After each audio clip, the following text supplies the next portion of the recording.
अथ श्रीरुद्रचमकम्। हरिः ओम्। अग्ना विष्णु सजोषसेमा वर्धन्तु वाङ्गिरः जुम्नैर्वाजेभिरागतम्। वाजश्च मे प्रसवश्च मे प्रयतिश्च मे प्रसितिश्च मे धीतिश्च मे क्रतुश्च मे स्वरश्च मे श्लोकश्च मे श्रावश्च मे श्रुतिश्च मे ज्योतिश्च मे शुभश्च मे प्राणश्च मे पानश्च मे व्यानश्च मे शुश्च मे चित्तं च आधीतं च मे वाक्च मे मनश्च मे चक्षुश्च मे श्रोत्रं च मे दक्षश्च मे बलं च ममोजश्च मे सहश्च म आयुश्च मे जरा च म आत्मा च मे तनुश्च मे शर्म च मे वर्म च मेऽङ्गानि च मे स्थानि च मे परोपुंषि च मे शरीराणि च मे ज्यैष्ठ्यं च म आधिपत्यं च मे मन्युश्च मे भामश्च मे मश्च मे म्भश्च मे जेमा च मे महिमा च मे वरिमा च मे प्रतिमा च मे वर्ष्मा च मे द्राहुया च मे वृद्धं च मे वृद्धिश्च मे सत्यं च मे श्रद्धा च मे जगच्च मे धनं च मे वशश्च मे त्विषिश्च मे क्रीडा च मे बोधश्च मे जातं च मे जनिष्यमाणं च मे सूक्तं च मे सुकृतं च मे वित्तं च मे वेद्यं च मे भूतं च मे भविष्यच्च मे सुगं च मे सुपथं च मरुद्धं च मरुद्धिश्च मे क्लृप्तं च मे क्लृप्तिश्च मे मतिश्च मे सुमतिश्च मे शं च मे मयश्च मे प्रियं च मेऽनुकामश्च मे कामश्च मे सौमनसश्च मे भद्रं च मे श्रेयश्च मे वश्यश्च मे यशश्च मे भगश्च मे द्रविणं च मे यन्ता च मे धर्ता च मे क्षेमश्च मे धृतिश्च मे विश्वं च मे महश्च मे संविच्च मे ज्ञात्रं च मे सूश्च मे प्रसूश्च मे क्षीरं च मे लयश्च मरुतं च मे मृतं च मे यक्ष्मं च मे मयच्च मे जीवातुश्च मे दीर्घायुत्वं च मे न मित्रं च मे भयं च मे सुगं च मे शयनं च मे शूषा च मे सुदिनं च मे ऊर्च मे सूनुता च मे पयश्च मे रसश्च मे घृतं च मे मधु च मे सग्धिश्च मे सपीतिश्च मे कृषिश्च मे वृष्टिश्च मे जैत्रं च म औद्भिद्यं च मे रयिश्च मे रायश्च मे पुष्टं च मे पुष्टिश्च मे विभु च मे प्रभु च मे बहु च मे भूयश्च मे पूर्णं च मे पूर्णतरं च मे क्षितिश्च मे कूयवाश्च मेऽन्नं च मे क्षुच्च मे व्रीहयश्च मे यवाश्च मे माषाश्च मे तिलाश्च मे मुद्गाश्च मे खल्वाश्च मे गोधूमाश्च मे मसुराश्च मे प्रियङ्गवश्च मेणवश्च मे श्यामाकाश्च मे नीवाराश्च मे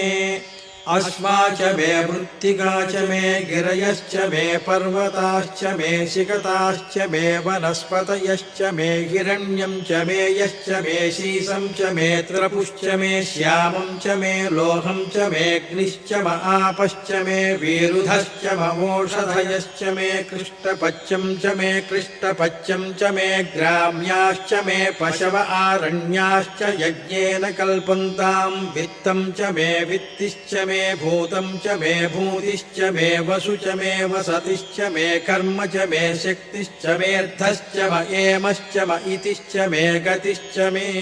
अग्निश्च म इन्द्रश्च मे सोमश्च म इन्द्रश्च मे सविता च म इन्द्रश्च मे सरस्वती च म इन्द्रश्च मे पूषा च म इन्द्रश्च मे बृहस्पतिश्च म इन्द्रश्च मे मित्रश्च म इन्द्रश्च मे वरुणश्च म इन्द्रश्च मे त्वष्टा च म इन्द्रश्च मे धाता च म इन्द्रश्च मे विष्णुश्च म इन्द्रश्च मेऽश्विनौ च म इन्द्रश्च मे मरुतश्च म इन्द्रश्च मे विश्वे च मे देवा इन्द्रश्च मे पृथिवी च म इन्द्रश्च मेऽन्तरिक्षं च म इन्द्रश्च मे द्यौश्च म इन्द्रश्च मे दिशश्च म इन्द्रश्च मे मूर्धा च म इन्द्रश्च मे प्रजापतिश्च म इन्द्रश्च मे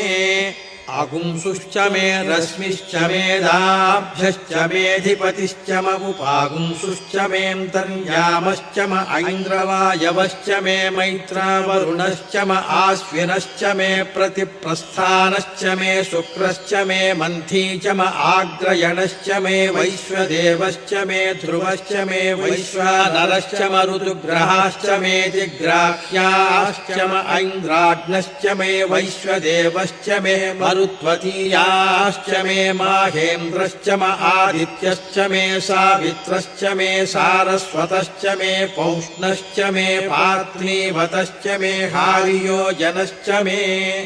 युध्मश्च मे बर्हिश्च मे वेदिश्च मे धिष्णियाश्च मे सृजश्च मे चमसाश्च मे ग्रावाणश्च मे स्वरवश्च ममुपरवाश्च मे धिषवणे च मे द्रोणकलशश्च मे वायुव्यानि च मे पूतभृच्च म आधवनीयश्च म आग्नीर्ध्रं च मे हविर्धानं च मे गृहाश्च मे सदश्च मे पुरोडाशाश्च मे पचताश्च मे वृधश्च मे स्वगाकारश्च मे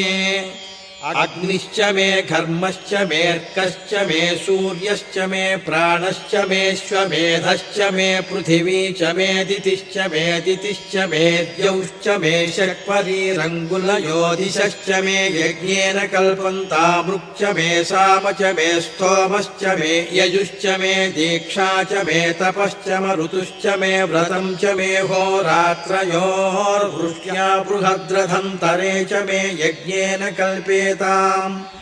गर्भाश्च मे वत्साश्च मे त्रविश्च मे त्रवी च मे दित्यवाच्च मे दित्यौही च मे पञ्चाविश्च मे पञ्चावी च मे त्रिवत्सश्च मे त्रिवत्सा च मे तुर्यवाच्च मे तुर्यौही च मे पष्ठवाच्च मे पष्ठौही च म बुक्षा च मे वशा च म ऋषभश्च मे वेहच्च मे लड्वां च मे धेनुश्च म आयुर्यज्ञेन कल्पतां प्राणो यज्ञेन कल्पताम पानो यज्ञेन कल्पतां व्यानो यज्ञेन कल्पतां चक्षुर्यज्ञेन कल्पतां श्रोत्रं यज्ञेन कल्पतां मनो यज्ञेन कल्पतां वाग्यज्ञेन कल्पतामात्मा यज्ञेन कल्पतां यज्ञो यज्ञेन कल्पताम् एका च मे तिस्रश्च मे पञ्च च मे सप्त च मे नव च म एकादश च मे त्रयोदश च मे पञ्चदश च मे सप्तदश च मे नवदश च म एकविंशतिश्च मे त्रयोविंशतिश्च मे पञ्चविंशतिश्च मे सप्तविंशतिश्च मे नवविंशतिश्च म एकत्रिंशच्च मे त्रयस्त्रिंशच्च मे चतस्रश्च मेष्टौ च मे द्वादश च मे षोडश च मे विंशतिश्च मे चतुर्विंशतिश्च मेष्टाविंशतिश्च मे द्वात्रिंशच्च मे षट्त्रिंशच्च मे चत्वारिंशच्च मे चतुश्चत्वारिंशच्च मेष्टाचत्वारिंशच्च मे वाजश्च प्रसवश्चापीजश्च क्रतुश्च सुवश्च मूर्धा च व्यश्नियश्चाञ्चायनश्चान्तश्च भुवनश्च भुवनश्चाधिपतिश्च ईडादेवहूर्मनुर्यज्ञनीर्बृहस्पतिरुक्था मदानि शगुंसि षद्विश्वे देवाः सूक्तवाच पृथिवीमा धर्मा माहि पुंसेर्मधुमनिष्ये मधुजनिष्ये मधुवक्ष्यामि मधुवदिष्यामि मधुमतीं देवेभ्यो वाचमुद्यासगुं शुश्रूषेण्यां मनुष्येभ्यस्तमा देवा अवन्तु शोभायै पितरोऽनुमदन्तु ओम शांति शांति शांतिः इति श्री रुद्रचमकं समाप्तं। यदक्षरपदभ्रष्टं मात्राहीनं तु यद्भवेत् तत्सर्वं क्षम्यतां देव नारायण नमोऽस्तु ते। विसर्गबिन्दुमात्राणि पदपादाक्षराणि च न्यूनातिरिक्तं यत्किञ्चिदाभिर्गीर्भिरुदीरयेतु।